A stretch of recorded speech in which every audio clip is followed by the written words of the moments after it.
مولا علی شیر خدا فرماتے میں نے اسی سے تو رب کو پہچانا ہے کہ جو میں کرنا چاہتا تھا وہ نہیں ہوا بلکہ وہ ہوا جو میرا رب چاہتا تھا۔ فرماتے میں نے کسی کام کے لیے سارے اسباب جمع کر لیے، جب نہیں ہوا تو میں سمجھ گیا یہ کرنا میرے اللہ نے۔ یہ تو اللہ کی بہت بڑی اس کے ہونے کی علامت ہے کہ آپ اس کی رضا پہ راضی رہیں۔ حضرت ابن وقاص رضی اللہ تعالیٰ عنہ بڑے مستجاب الدعوات تھے، جو دعا مانگتے تھے قبول ہو جاتی تھی، اللہ کا ان پر خاص انعام تھا۔ اور یہ بات بڑی مشہور ہو گئی، دور دور سے لوگ ان کے پاس دعائیں کرانے آتے، خود وہ نابینا تھے، بینائی نہیں تھی۔ تو کچھ لوگوں نے ان سے کہا کہ آپ اپنے لیے بھی دعا کر لیں، تو فرمانے لگے میرے رب نے بڑا عرصہ مجھے آنکھوں کا نور عطا کیا ہے، اب وہ لے گیا ہے تو میں اپنے رب کی رضا پہ راضی ہوں۔ اب اس میں ہوتا کیا ہے، دکھ اور تکلیف اور اللہ کے فیصلے پہ راضی رہنے میں نا ایک خاص لذت بھی ہے۔ صرف سکھوں کا مزہ نہیں ہوتا، دکھوں کا بھی مزہ ہوتا ہے۔ ہاں، زخموں کی بھی ایک لذت ہوتی ہے۔ یہ کبھی آپ کے کوئی زخم ہو جائے اور ٹھیک ہونے کے قریب آئے تو آپ اسے چھیڑ کے دیکھیں، اس کی بھی ایک لذت، دکھوں کا بھی ایک مزہ۔ سکھوں میں تو لوگوں کو رونا نہیں آتا، جو بڑے سکھی ہوتے ہیں وہ تو کعبے جا کے نہیں روتے، ناراض نہ ہوئیے گا مجھ سے، ان کو تو مدینے جا کے رونا نہیں آتا۔ یہ دکھ ایک ایسی چیز ہے جو بندے کے دل کو نرم رکھتے ہیں۔ یہ آزمائش ایک ایسی چیز ہے جس میں نفسانی قوتیں ختم ہوتی۔ کوئی نہ کوئی آزمائش انسان کے ساتھ رہے تو اللہ کے حضور حاضر رہتا ہے۔ دکھوں کو، بیماریوں کو، تکلیفوں کو کبھی بھی برا نہیں جاننا چاہیے۔ یہ تو انسان کو اللہ کے قریب کر دیتی ہیں، دلوں کو نرم کر دیتی۔ جن کو ہم بعض اوقات بڑی آزمائش سمجھ رہے ہوتے ہیں وہی تو خیر بن جاتی۔ حضرت جناب ایوب علیہ السلام شدید علیل ہو گئے، شدید بیمار ہے، 16 سال گزر گئے بیماری کو۔ تو آپ کی اہلیہ نے ایک دن آپ سے کہا اللہ کے نبی ہیں، دعا ہی مانگ لیں، اللہ شفا دے دے۔ تو جناب ایوب علیہ السلام اپنی اہلیہ سے فرمانے لگے شفا کتنا عرصہ رہی ہے؟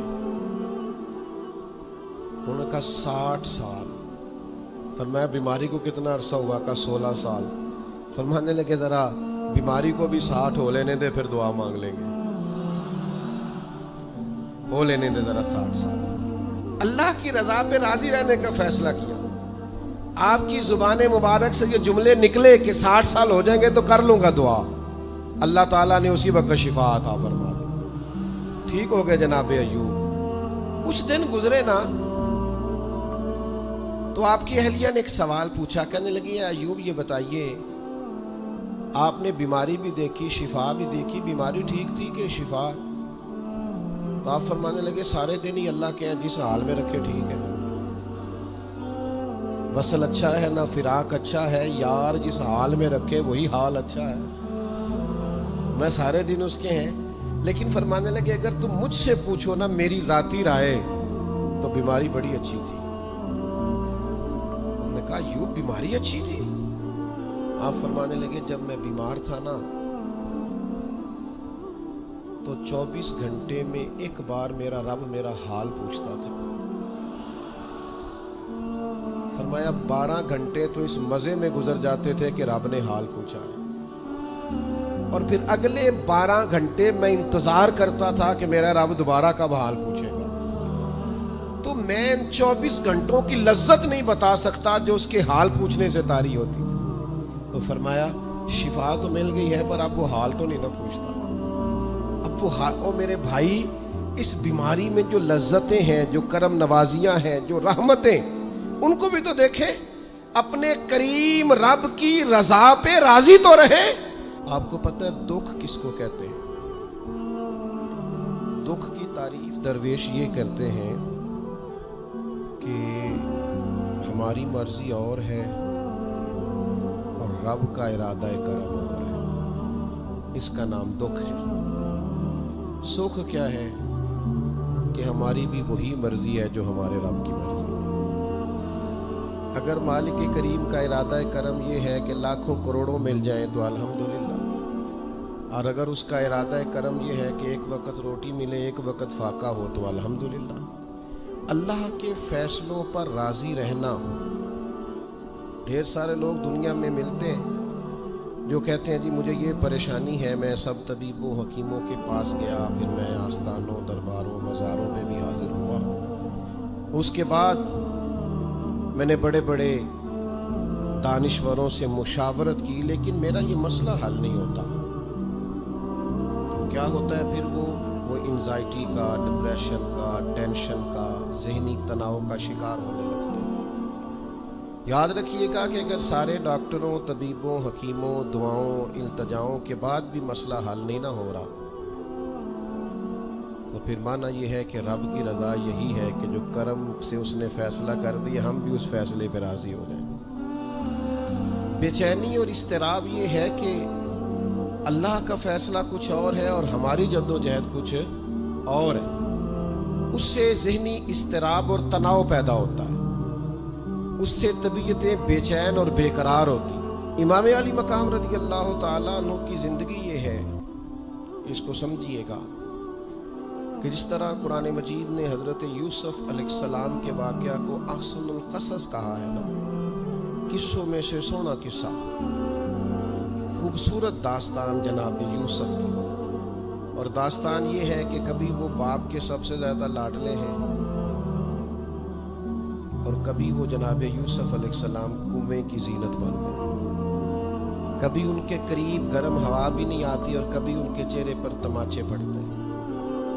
پھر وہ کنویں سے نکلتے ہیں تو ایک اور تکلیف سہتے ہیں کہ انہیں بازار میں بیچا جاتا ہے۔ پھر وہ اللہ کی فضل سے اور اس کی توفیق سے ایسی جگہ چلے جاتے ہیں جہاں انہیں شہزادہ بنا کے رکھا جاتا ہے۔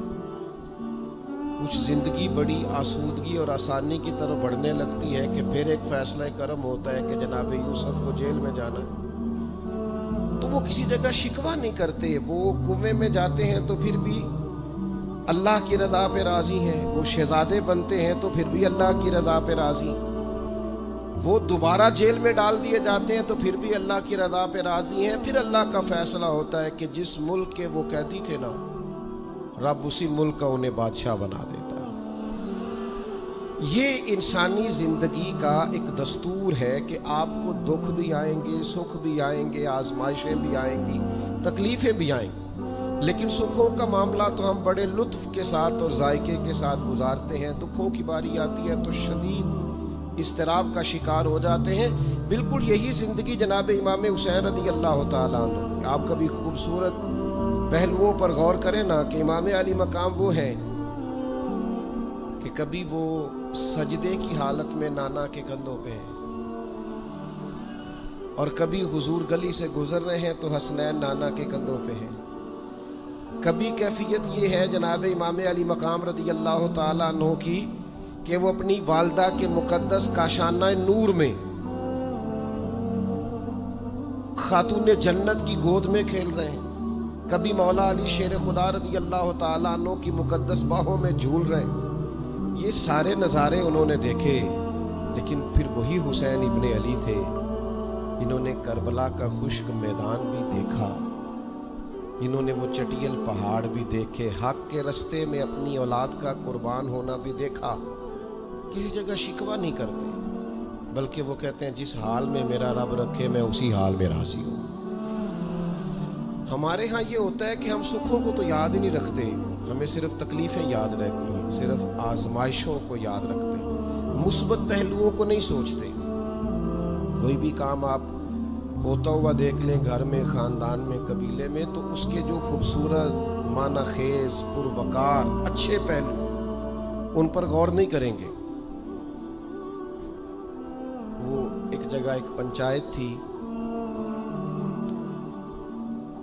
وہاں کسی خاتون نے شکوہ کیا کہ میرے خاوند نے مجھے یہ تکلیف دی ہے، یہ آزمائش میں مجھے مبتلا کیا ہے، یہاں سخت سست کہا ہے۔ تو ایک دانشور بزرگ بیٹھے تھے، تو لوگ کہتے ہیں کہ ان بزرگوں نے کہا بیٹا شادی کو کتنا عرصہ بیت گیا؟ تو اس نے کہا میری شادی کو 18 سال ہو گئے۔ تو اس نے کہا یہ جو تم لڑائی، فساد، جھگڑا، دنگا، پریشانی بتا رہی ہو، یہ تو ایک دن کا ہے، باقی 18 سالوں کے بھی بات بتاؤ نا۔ تم نے ایک دن کا جھگڑا تو یاد رکھا اور اس ایک دن کے جھگڑے کے نتیجے میں آنے والی تکلیف کو بھی تم نے یاد رکھا، لیکن وہ جو 18 سال تمہارے اپنے شوہر کے ساتھ سکھی گزر گئے ان کا بھی تو تذکرہ کرو۔ تو کچھ دیر کی خاموشی کے بعد اللہ نے اس خاتون کے دل میں ٹھنڈک پیدا کی اور وہ کہنے لگی میرے شکوے دور ہو گئے ہیں، اب میں انشاءاللہ کوشش کروں گی کبھی دوبارہ اپنے شوہر کی شکایت نہ کروں۔ اب بات کو سمجھیں، ہم اپنی زندگی کی صرف شکایتیں یعنی دکھ ہی ہیں صرف زندگی میں۔ وہ دعا کرتے ہیں جی میرے گھٹنے میں درد ہے، باقی جسم ٹھیک ہے نا ماشاءاللہ سارا، اس کا شکر بھی ساتھ ادا کریں۔ دعا کریں جی آج کل کاروبار نہیں چل رہا تو اس سے پہلے ساری زندگی ٹھیک چلتا رہا ہے نا، اس کا شکر بھی ادا کر لیں۔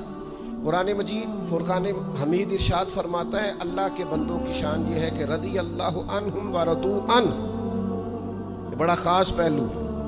اللہ فرماتا ہے کہ اللہ ان سے راضی ہے اور وہ بھی اپنے اللہ سے راضی ہے۔ اللہ نے انہیں جس حال میں رکھا ہے وہ بھی اللہ سے راضی ہیں۔ ذالک الفوز العظیم، اللہ فرماتا ہے یہ بڑی کامیابی ہے، اللہ بھی ان سے راضی ہے اور وہ بھی اللہ سے راضی ہیں۔ امام غزالی رحمت اللہ تعالی علیہ سے کسی نے پوچھا یہ بندے کا اللہ سے راضی ہونے کا کیا مطلب ہے؟ تو امام صاحب فرمانے لگے رب تو کریم ہی بڑا ہے، یتیم کے سر پہ ہاتھ پھیر دو راضی ہو جاتا ہے، وہ طوائف کتے کو پانی پلا دے تو مالک راضی ہو جاتا ہے، وہ تو مہربانی بڑا ہے، تم نے رو کے 2 آنسو بہا دیے وہ راضی ہو جاتا ہے۔ فرماتے بندے کا مسئلہ ہے، مسئلہ تو بندے کا ہے، یہ راضی ہوتا ہی نہیں، یہ ہر وقت شکوے کرتا ہے، ہر وقت شکایات کرتا ہے، ہر وقت اس کا ذہن الجھا رہتا ہے، ہر وقت کوئی نہ کوئی نئی چیز کا مطالبہ کرتا ہے۔ نبی رحمت نور مجسم شفیع معظم صلی اللہ تعالی علیہ وسلم ارشاد فرماتے ہیں تم نہ اللہ کے دیے ہوئے تھوڑے رزق سے راضی ہو جاؤ وہ بھی تمہاری تھوڑی عبادت سے راضی ہو جائے۔ لیکن ہمارا حال یہ ہے کہ ہمیں سب کچھ چاہیے اور نتیجے میں اگر کوئی خدمت کرنی پڑے، کوئی ڈیوٹی کرنی پڑے، کوئی کام کرنا پڑے تو اس کے لیے ہم تیار نہیں ہوتے۔ عزیز بھائیوں سمجھیے گا، غور فرمائیے گا، توجہ کیجیے گا اس بات پر کہ ہمیں ہر حال میں اپنے رب سے راضی رہنا۔ آزمائش آ جاتی ہے، دکھ آ جاتے ہیں، محنت پوری کریں، جدوجہد پوری کریں، جو کام آپ کرنے جا رہے ہیں اس کے لیے جتنے ضروری اسباب ہیں وہ جمع سارے کریں، لیکن نتیجہ اللہ پہ چھوڑ دیں، رزلٹ اپنی مرضی کا نہ مانگیں۔ یہ عقیدہ توحید یہ ہے کہ نتیجہ جو رب ہمارے لیے نکالے وہ نتیجہ ہمیں قبول ہونا چاہیے۔ درویش نے ایک جملے میں بات ختم کر دی، وہ کہتے ہیں دکھ قبول محمد بخشا، بس راضی رہن پیارے۔ اگر پیارے راضی ہیں دکھ دینے میں تو پھر ہمیں یہ دکھ قبول ہے اور کئی دفعہ قبول ہے۔